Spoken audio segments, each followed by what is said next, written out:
We've all seen the rise and fall of creators who have spawned out of nowhere, ascended into heights of fame unimaginable, and now are nowhere to be found. I'm guessing that's not where you want to be, neither do I.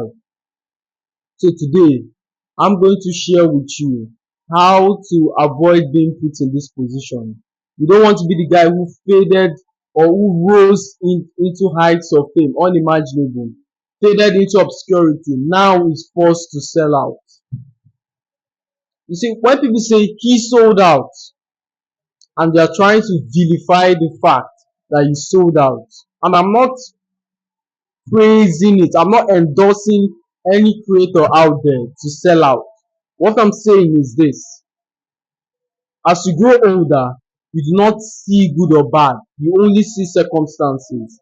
I'm in the real estate industry, and when I'm throwing a tenant out and his 5 year old is outside screaming and crying his eyes out, and his wife is begging for me to give them 1 more month, and they're throwing all your things out, from an external perspective, am I a bad person? Perhaps, but from an internal perspective, presented with all the facts that I've given this person 4 to 5 months and he has been promising to pay me 3 or 4 times. Am I still a bad person now that you're presented with all this new information? Perhaps not.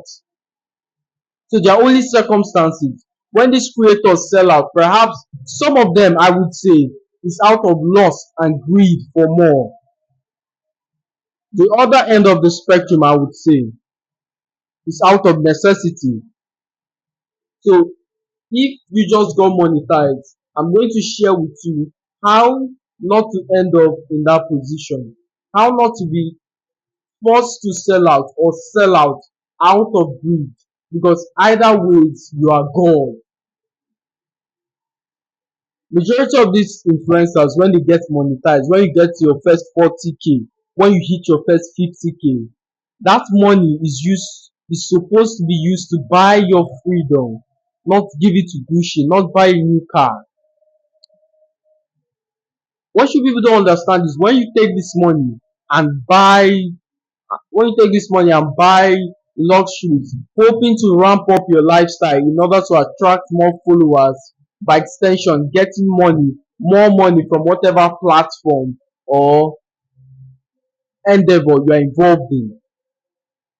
The problem with that is you have only one or two source of income and you rely on sponsorship deals. When you sign most of these sponsorship deals, especially if you're not coming from a position of power, you're signing away your freedom of speech, you're signing away your freedom of movement. Now you can't comment on certain issues, you can't comment on political issues, you can't have your own opinion. You always have to conform to an opinion that is equivocal. You always have to straddle the fence. Now you always have to say things that appeals to the general consensus. That is a fucked up way to live. I do not wish that life upon myself, neither upon you.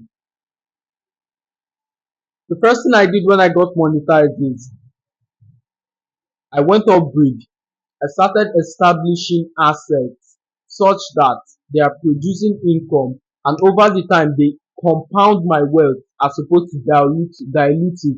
When I walk into a negotiation table, I'm coming from the position of power. If it's a deal that does not converge with my core moral belief, then I'm not going to sign it. I'm not going to sign it. So my friend, as a small creator, what you should do is to establish income, establish assets that produce income for you over time. And if you do not understand how to invest or how to generate this asset, click watch my previous video. I'm going to link it down below. Watch that video. There's a lot of insight I shared. As always, my friend, it's a pleasure speaking to you. I'll see you in the next one.